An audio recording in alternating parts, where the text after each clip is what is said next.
probably heard about the awful things imperialism and colonialism bring with them.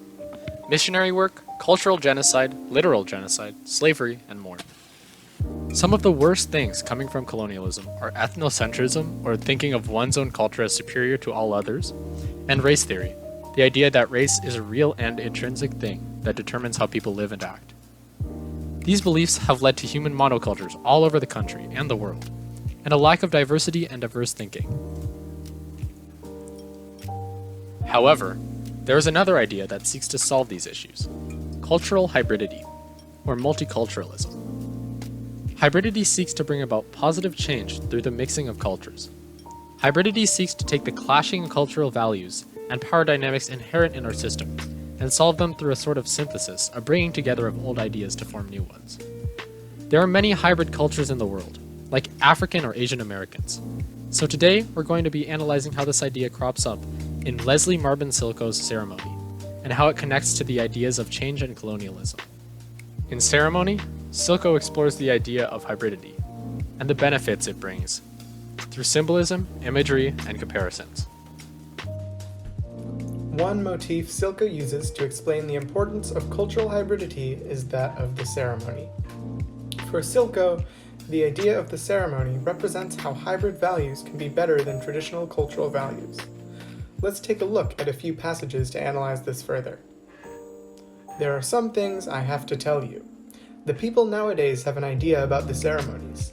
They think the ceremonies must be performed exactly as they have always been done. But long ago, when the people were given these ceremonies, the changing began. You see, in many ways, the ceremonies have always been changing. Things which don't shift and grow are dead things. They are things the witchery people want. Witchery works to scare people and make them fear growth, but it has always been necessary. Teo has just gone to visit the unorthodox medicine man, Bettoni, who tells him why change is necessary for ceremonies. Silko makes it easier to sympathize with Bettoni's view by making the other side of the argument not have any representative, Bettoni simply discussing them as an unnamed they. Silko also uses irony, in that Bettoni explains to Teo how the modern view of ceremonies is that they must be performed exactly as they always were, then reveals to Teo that in fact, the performances of ceremonies have always been changing. The irony stems from the fact that the group arguing for tradition doesn't realize that change actually is a part of their tradition. The idea of change through embracing the new parallels the Marxist idea of dialectics by talking about the synthesis of the ceremony. If you don't know, dialectics is the idea of change through synthesis. You begin with a traditional value or idea, the thesis, and a conflicting value or idea, the antithesis. These two ideas come together to form a new, better idea called the synthesis. Specific to this passage in Ceremony, Silko is discussing how changing the ceremonies, finding a synthesis between the thesis of the traditional ceremony and the antithesis of new ideas, is necessary. This all ties back into the main argument, as it compares the idea of ceremonies needing to be performed traditionally with the idea of ceremonies as changing over time. Now let's look at the next passage. I hear you, old man. Go back to sleep. I get cold without you close to me. Come lay down again. They sent Dashini the patients they couldn't cure, the victims of this new evil set loose upon the world. Although the people detected changes in the ceremonies Dashini performed, they tolerated them because of his acknowledged power to aid victims tainted by Christianity or liquor. Teo has just heard the story of how a Mexican girl came to live with and be loved by Dashini, an older Native American man, and of the unorthodox, non-traditional ceremonies he performs. The other people in the community are xenophobic and afraid of the Mexican girl's presence, but Dashini stays with her. Silko, once again, only gives one character a name, Dashini, so that the reader sympathizes with them over the other unnamed characters. She also uses symbolism, as the Mexican girl has hazel eyes, which the reader can connect to other characters in the book with hazel eyes, namely Bettoni and Teo, as a symbol of cultural hybridity. This section can be viewed through a Marxist lens, as it depicts the problems with racial conflict, shown between the Mexican girl and the other people in the community. This section ties into the main argument in a few separate ways. First, there is the hybridity of the relationship between Deshini, a Native American man, and the Mexican girl. Second, Deshini's changed ceremonies can cure more people than just the traditional ceremonies, showing the positive value of change and hybridity. Silko also uses the symbol of hybrid cattle to discuss the benefits of cultural hybridity.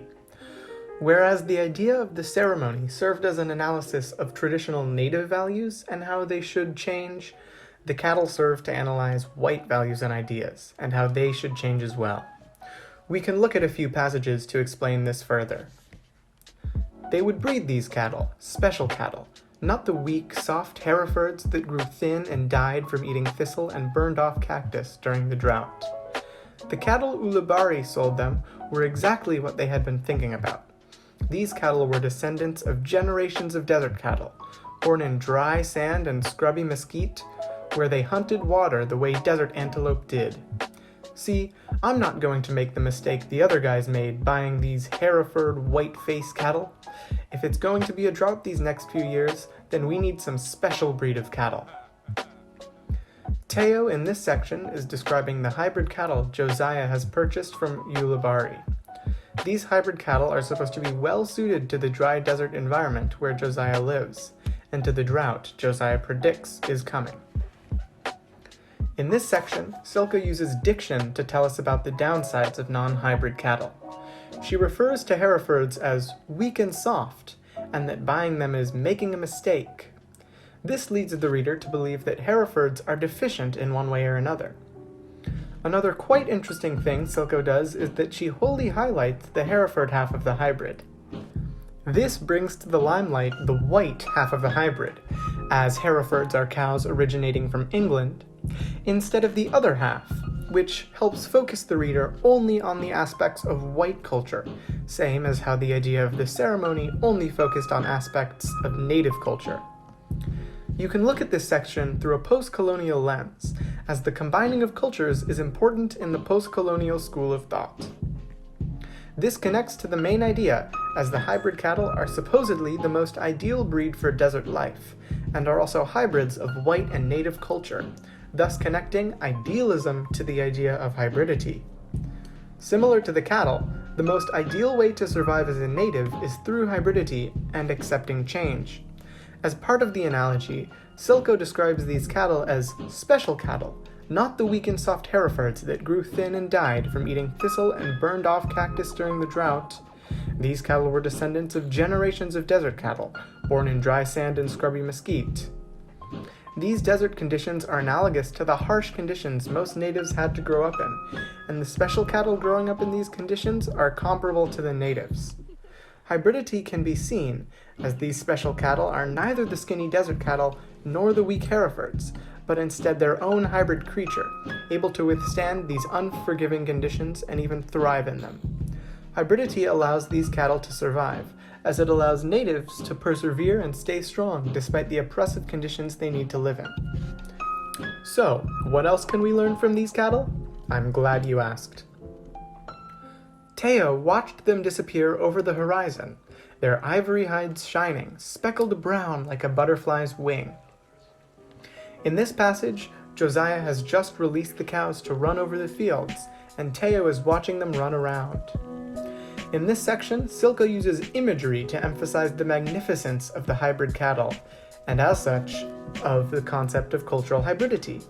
Silko bestows a beneficial description upon these bovine beasts, with their ivory hides shining, showing their beauty. Silko then compares the horse's coloring to a butterfly's wing using simile, putting emphasis on its beauty once again, as a butterfly's wing is considered delicate and elegant. By emphasizing the grace of this hybrid cow, it reveals the beauty of hybridity. This ties into the main argument by giving more confirmation to Silko's positive view on hybridity, as per her description of the cattle as beautiful.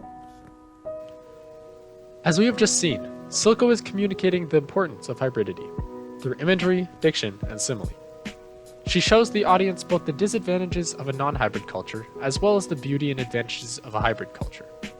She does this to discuss the value of change and opening one's mind to diversity, instead of being opposed to outside ideas and values.